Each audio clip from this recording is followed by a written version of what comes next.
卡尔是一位勤劳的卡车司机，他在47岁那年与19岁的安吉拉成为了恋人，两人不为世俗所动，在一片反对声中组建了家庭。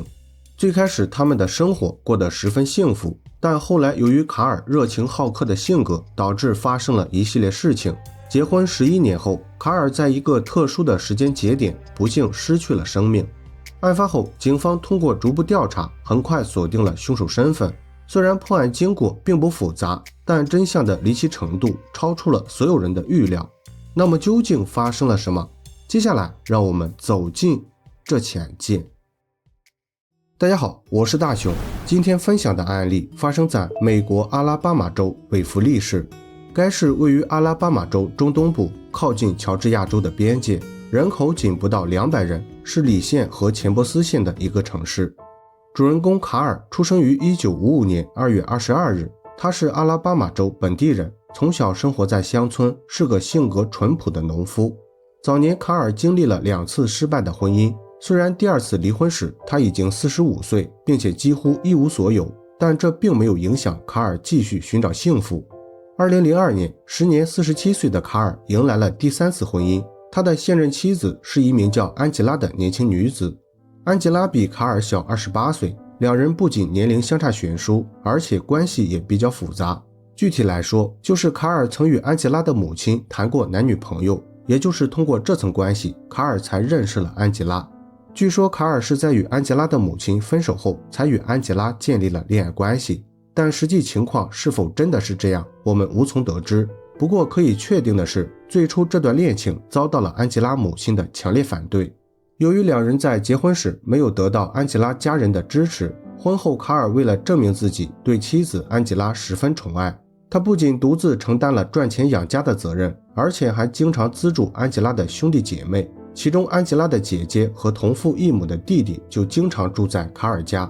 为了养活庞大的家人，卡尔改掉了往日懒散的习惯，找了一份长途卡车司机的工作。虽然这份工作十分辛苦，但好在收入不错，卡尔能够赚到足够多的钱应付日常开销。截止到2006年，卡尔通过多年的辛勤付出，终于赢得了安吉拉家人的认可，同时暂住在他们家的人也变得越来越多。从某种程度上，卡尔的家不像是家，更像是免费的旅店或者聚会场所。由于卡尔非常淳朴善良，不论谁有需要，他都会毫不保留地提供帮助。当时他们家除了安吉拉的兄弟姐妹外，还住着一名叫保罗的男子。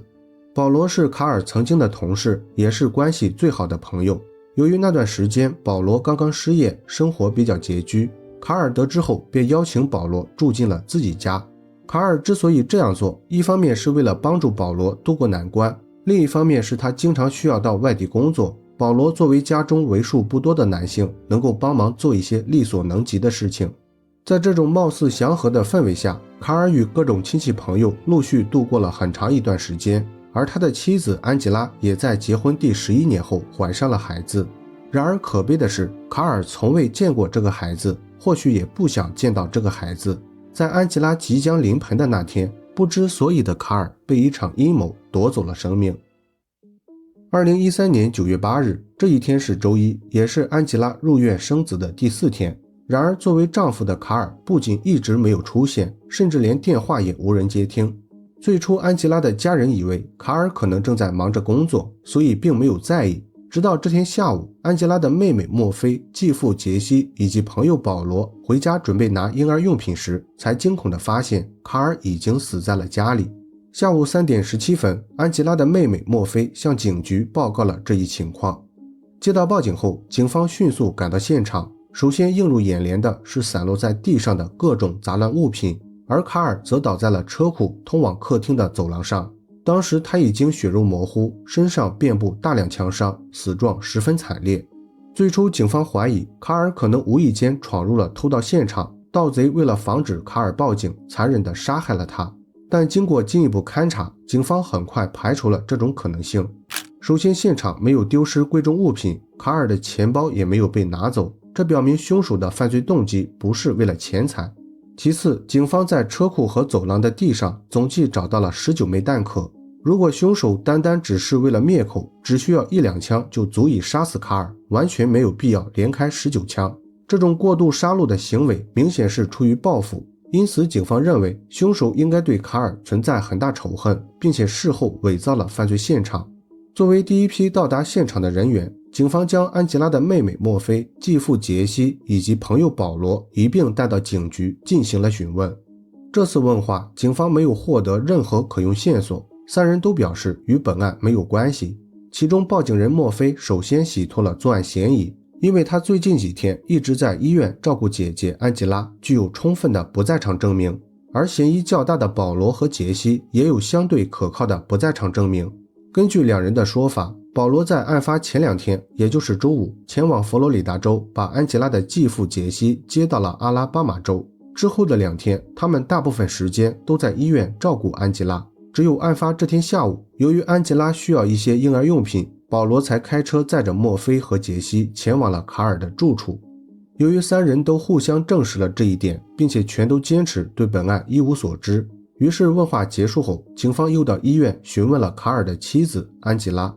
最初安吉拉并没有提供有用的线索，她只是简单的告诉警方，卡尔最近一直在忙着工作，由于周四下午她感觉到了临产反应，而丈夫卡尔又不在身边，于是她便联系了她的家人寻求帮助。大约周四下午4点，家人把她送到了医院，当晚凌晨孩子顺利诞生。接下来的2天，她给卡尔打了多次电话，但无一例外，卡尔始终没有接听。一开始他并没有在意，认为卡尔可能正驾车行驶在没有信号的路上，直到警方到来后，他才得知了卡尔遇害的消息。警方对安吉拉的说法有些怀疑，因为生孩子都有预产期，卡尔作为安吉拉的丈夫和孩子的父亲，不太可能在这种关键时刻外出工作。于是在警方的进一步追问下，安吉拉才极不情愿地透露，孩子的父亲不是卡尔，实际上是卡尔的朋友保罗。根据安吉拉的说法，卡尔由于婚前做了输精管结扎手术，丧失了生育功能，而他们又非常想要孩子，所以为了实现这个想法，安吉拉就与卡尔的朋友保罗发生了关系。安吉拉声称她和卡尔对此都不介意，并且卡尔还对她怀孕的事情感到非常高兴。为了给即将出生的孩子创造更好的生活条件，卡尔最近一直在设法增加收入，这也是为什么他在孩子即将出生之际还要外出工作的原因。警方对安吉拉的说法仍然有些怀疑，虽然现实生活中也存在类似的情况，但考虑到卡尔遇害时间与孩子出生时间高度吻合，而且凶手的作案动机十分残忍，明显属于报复，所以他们必须要核实这一点。然而当警方找到卡尔的家人时，他们得知了一件令人震惊的事情。原来卡尔的家人都不知道安吉拉已经怀孕，并且事后也没有收到孩子出生的消息。根据卡尔家人的说法，卡尔早在40岁左右就已经决定了将来不再生育子女，所以他在第2段婚姻还没有结束时就进行了输精管结扎手术。此外，卡尔生前也注意到了妻子安吉拉肚子变大的情况，但当时他并没有怀疑，因为安吉拉曾解释过她的肝脏出了问题，由于腹水增多才导致肚子一天比一天大。卡尔对安吉拉十分信任，所以他单纯地相信了这个解释，从未怀疑过安吉拉可能怀孕的事情。实际上，案发前段时间，卡尔正在四处筹钱，准备为安吉拉治疗肝硬化做准备，这也是为什么卡尔的家人会知道这些事情的原因。卡尔家人的说法引起了警方的注意，很明显，安吉拉和情夫保罗具有重大作案嫌疑。不过由于2人在案发期间都有充分的不在场证明，尤其是安吉拉，她最近一直在医院，完全没有机会直接参与犯罪，所以当时警方并不清楚2人如何实施了谋杀计划。然而就在警方一筹莫展之际，尸检结果为他们解开了答案。法医通过分析尸体状态和角膜干涸程度，判断卡尔的遇害时间大概发生在9月5日，也就是安吉拉前往医院的那天。这一发现为警方后续调查提供了重要依据，因为之前核实的不在场证明是基于尸体发现的那天，并不是9月5日。于是警方再次询问了嫌疑人保罗。最开始保罗表现得相当镇定，仍然坚持一开始的说法，直到警方拿出证据证明卡尔的遇害时间是在9月5日，而不是发现尸体的那天，这下保罗才彻底乱了阵脚。在警方的进一步追问下，保罗终于承认参与了谋杀，并且很快交代了另外2名同伙，一个是安吉拉同母异父的弟弟杰克，另一个是一名叫特拉维斯的男子。后续在对这2名嫌犯审问时，他们都讲述了大致相同的犯罪经过，但就安吉拉是否参与的问题，保罗和杰克的说法出现了不一致。杰克表示，安吉拉不仅全程参与了制定犯罪计划，而且还提出了以$4000雇佣杀手作案的想法。正因为听取了安吉拉的建议，杰克才帮忙联系了杀手特拉维斯。而保罗则表示，这起案件完全由他和杰克一手策划，安吉拉对此并不知情。为了探究事情真相，警方又走访了曾经住在卡尔家的亲戚朋友，通过这些知情者提供的线索以及其他证据，警方重建了事发的整个经过。卡尔与安吉拉的夫妻关系最初较为亲密，安吉拉也在这段婚姻中体验到了前所未有的关爱。然而随着时间的流逝，当激情褪去，生活归于平淡后，年轻的安吉拉便产生了不安分的想法。由于卡尔经常外出工作，而那段时间保罗刚好搬进了他们家，所以这给安吉拉和保罗创造了很多相处的机会。久而久之，两人互相产生好感，建立了不正当关系。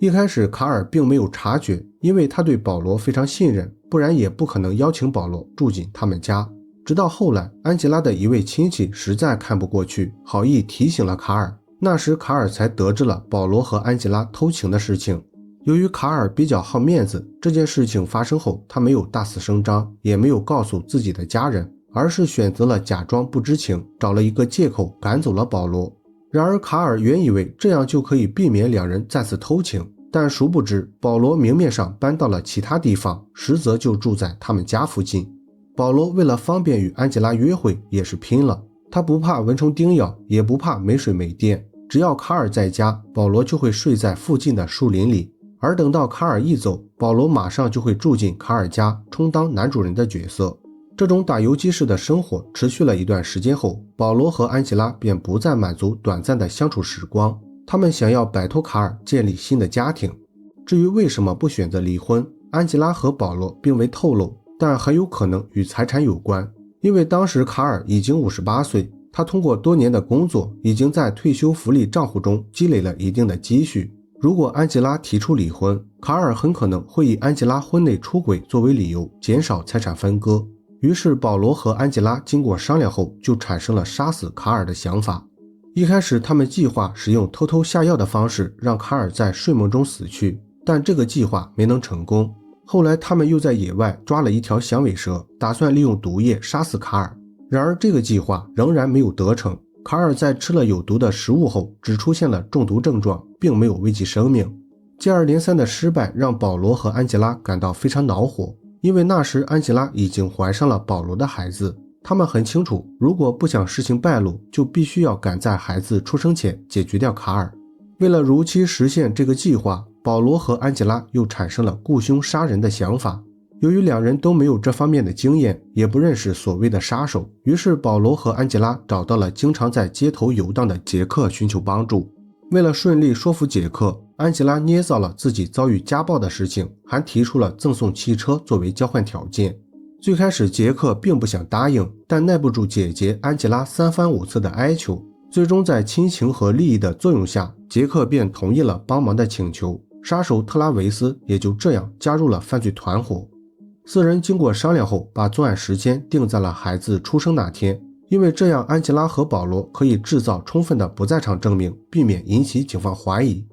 2013年9月5日，也就是安吉拉入院的那天，保罗一行人按照安吉拉的指示提前来到了卡尔的住处。他们首先用事先准备好的钥匙打开了卡尔的家门，接着又从保险柜里拿出了一把猎枪。三人分工十分明确，特拉维斯主要负责射杀卡尔，而保罗和杰克则负责望风和应对突发情况。一切准备就绪后，他们便按照计划分别躲藏在了有利的位置。大约晚上10点左右，卡尔如约回到了家中。当他准备开门进入车库时，躲藏在附近的特拉维斯突然出现，朝着卡尔开了5枪。卡尔中枪后并没有立即死去，而是挣扎着爬向了客厅。看到这种情况，特拉维斯赶紧上前，又对卡尔进行了2次射击。不知道是因为保罗事先交代过，还是当时特拉维斯比较紧张，他像发疯了一样朝着卡尔连开了10几枪，直到卡尔不再挣扎，特拉维斯才停止了射击。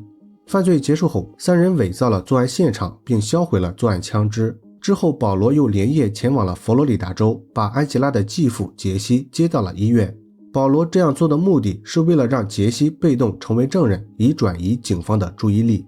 虽然安吉拉在本案中没有留下直接证据，但杰克的证词和三人的通话记录足以证明安吉拉参与了犯罪。于是案发3天后，警方以谋杀罪逮捕了安吉拉。2015年10月，卡尔遇害2年后，本案开庭审理。由于安吉拉、保罗、杰克和特拉维斯均在被捕后承认了犯罪行为，并且在律师的建议下选择了由法官直接审判，所以本案陪审团并未参与。在某种程度上，这一系列操作可能对他们的判决产生了有利的影响。最终4人获得了较轻的惩罚，仅被判处30年监禁。2028年，也就是5年后，他们将有资格获得假释。好了，本期案件分享到这里也就结束了。如果您喜欢我的节目，请帮我点赞加关注，非常感谢大家的支持。我是大熊，下期见。